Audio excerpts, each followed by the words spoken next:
Have you ever walked through a place you have known for decades and felt something could not immediately be explained?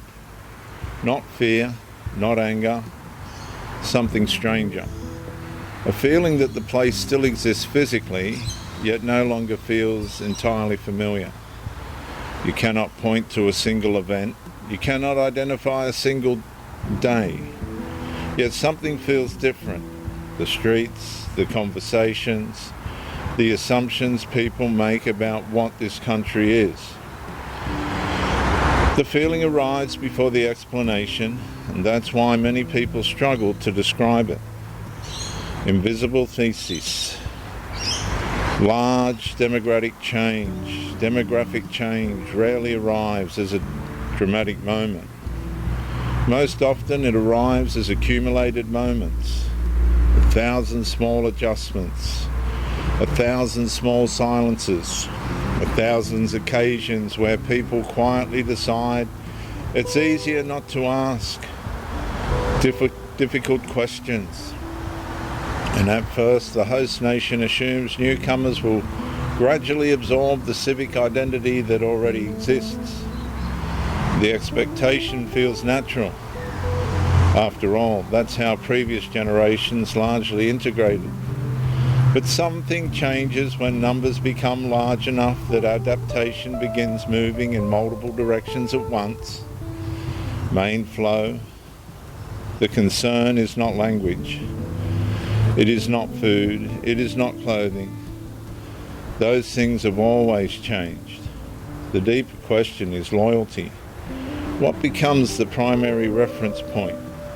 The nation, the law, the culture, or something imported and preserved above them?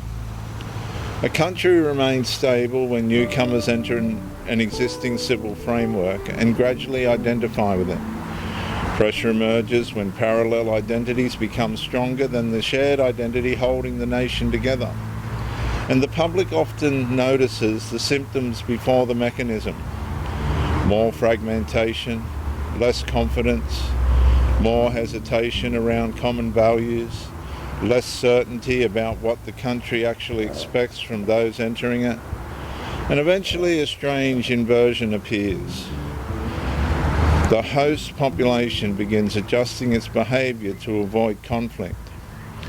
The majority becomes cautious, the minority becomes organised, and the conversation itself becomes difficult, not because questions have been answered, but because questions have become uncomfortable.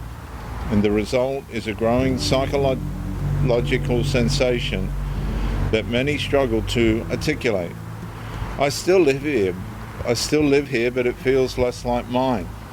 Not ownership of land, ownership of identity, ownership of continuity, ownership of inheritance. And viewers, a nation does not itself get lost in a single decision. It loses itself when shared identity becomes optional. When civic loyalty weakens, social trust weakens with it.